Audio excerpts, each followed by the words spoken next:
Rais Mulima 1 Rigathi Gachagua, mpigeni makofi.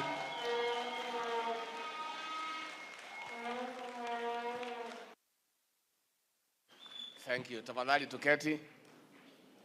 Presiding Bishop Okida, our host, Apostle Bishop Waihenya and your wife, Kanisa la Pefa Thika, mababa wetu askofu, viongozi wenzangu wa Kristo hapa Thika. God is good and all the time. Nisalimieni kwa haya. Bwana Yesu asifiwe. Bwana Yesu asifiwe tena. Mimi nataka kuchukua nafasi hii, Bishop Waihenya na mke wako na Wakristo wa Pefa Thika, kusema pongezi, hongera, heko kwa hii kazi nzuri sana mumefanyia Mungu. This is a very beautiful cathedral, na tumepewa historia vile mumejikakamua, mungangangana, and you have been able to put up a magnificent sanctuary for the Lord. Baba Askofu Waihenya waliponialika tukiwa pale Mwea, nikakwambia nitafika, na nimefanya mzuri kufika kwa sababu nimeshuhudia kazi nzuri sana wewe umefanya ukiwa na washirika, na Mungu atakubariki sana. Tumeelezwa ile kazi imebaki, na kama hivi viongozi tumekubaliana tutakutafuta tuketi, kwa sababu siku hizi tulisimamisha mambo ya harambee kanisani, na sisi pia hatuwezi kosa shilingi 10, shilingi 15, shilingi 20. Tutaweka mkono pia hapa kwa hii kazi ya Bwana. Mimi niseme kwa sababu sitaki kusema mambo mingi. Tuko na MCA wetu Ezra Kabuga, tulipoteza, tulikuwa na yeye jana, kijana mzuri sana. We had a wonderful time. Tulikuwa tumekuja kuongea mambo ya kupigana na pombe na zile sheria zimeundwa na bunge la Kiambu, na nimehuzunika sana kupata habari ya kwamba ameaga dunia kupitia ajali ya barabara. Nataka kusema pole kwa familia, niseme pole kwa honorable members of the Kiambu County Assembly, na tukipata nafasi tutapitia hapo nyumbani tuwafariji, tutoe pole kupoteza kijana mdogo kama huo, na ni kiongozi.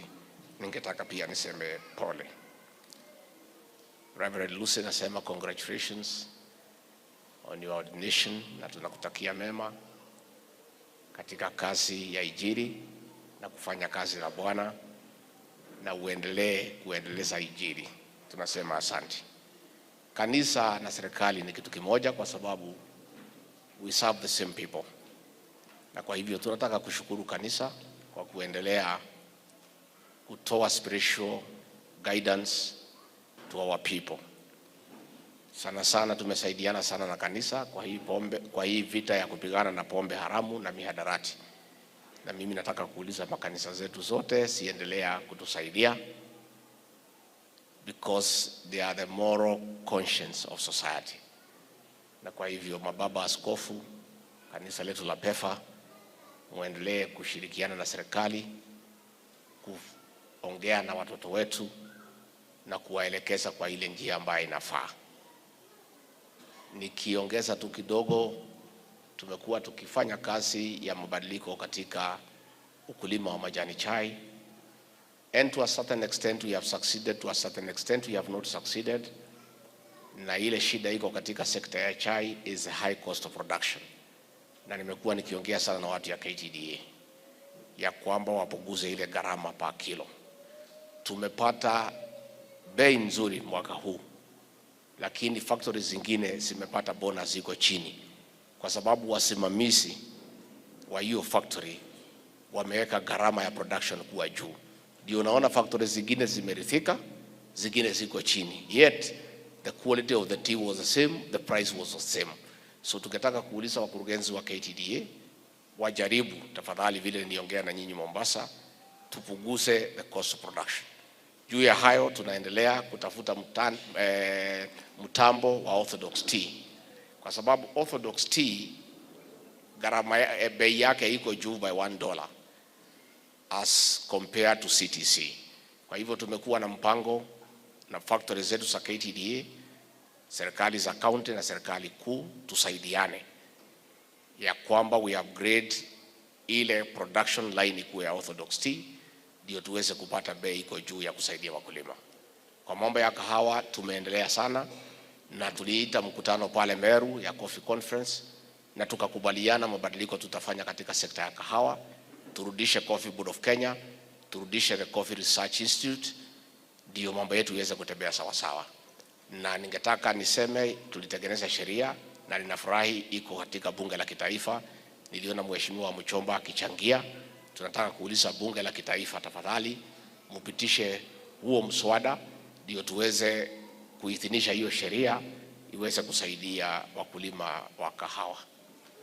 Kwa ile mambo ambayo inaendelea, sisi tunahuzunika sana kwa sababu hii serikali tulipata kwa maombi tukiwa kwa shida mingi sana.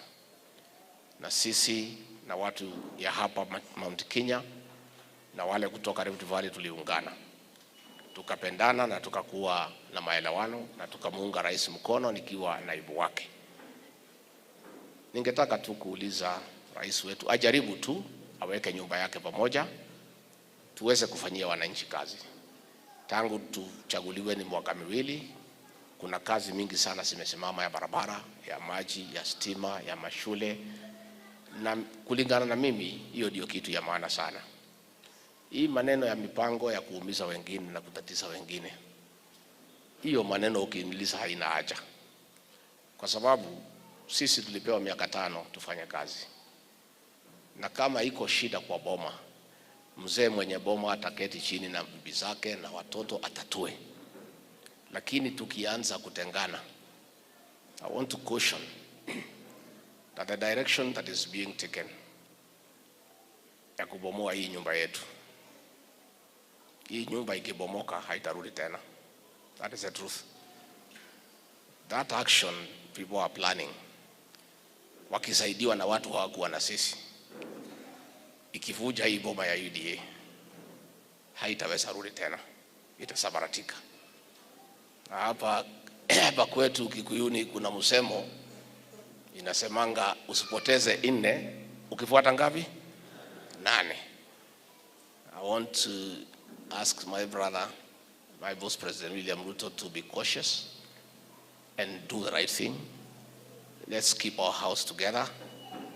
Let us not be destructive. And let us not reintroduce the politics of betrayal. President William Ruto is the greatest beneficiary of the people of Mount Kenya district for betrayal. Our people hate betrayal, and they are very unforgiving if you betray them.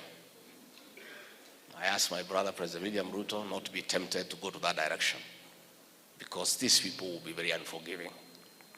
When there was an attempt to betray him, the people of this region said, no, we don't like betrayal. We don't entertain betrayal.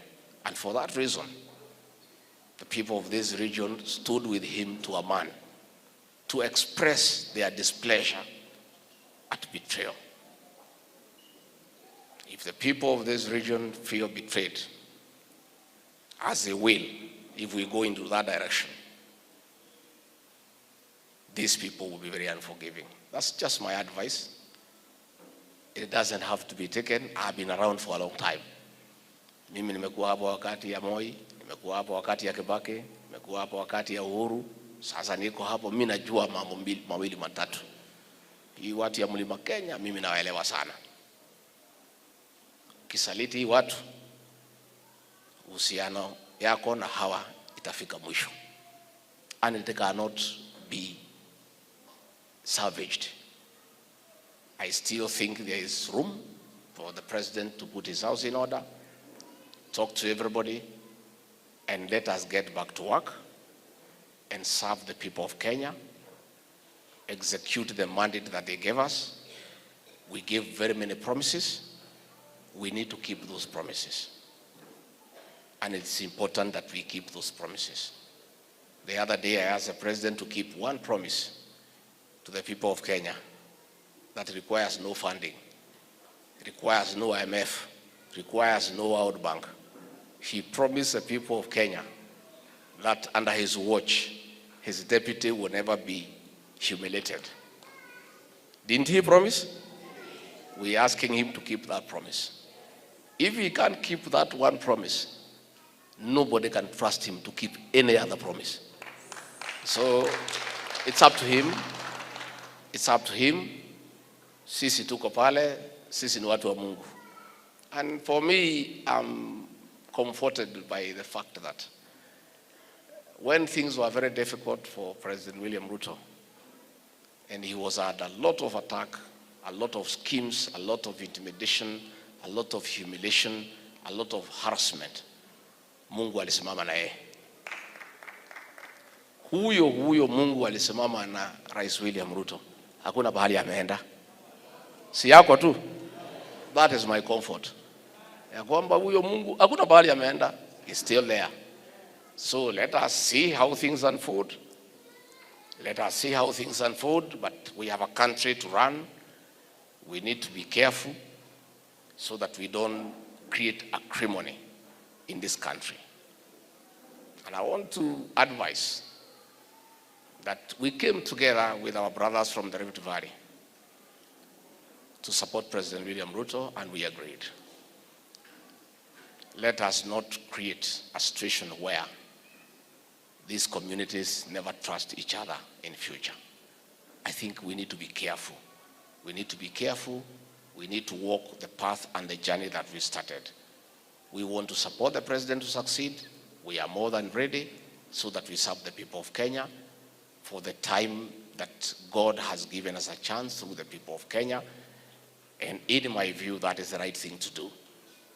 Any attempt to disrupt that mandate will have serious implications in our politics. And that is not healthy for the country. It's not healthy for our government. And it is not healthy for our leadership. So let us be careful. Let us be cautious. Let us be reasonable. And let us do the right thing by respecting the will of the people. The people of Kenya, through a direct vote, chose a president and a deputy. Give the people of Kenya that respect. Let us not try to carry out their mandate and take it upon ourselves to interfere with the will of the people. Mimi sitaki nisidishe kutoka hapo. Nimeshukuru sana Baba Askofu, tutakutafuta ndio tujue vile tutasaidia. We want to thank you, Presiding Bishop, for the very strong sermon. As it has been well articulated here, it is very relevant to the situation we are in, when everybody is feeling low. That barely 2 years after forming government, we are in a situation that we should never be. But I believe that God is in control, and whatever happens, iko Mungu mbinguni. Asanteni sana, Mungu awabariki. Thank you very much.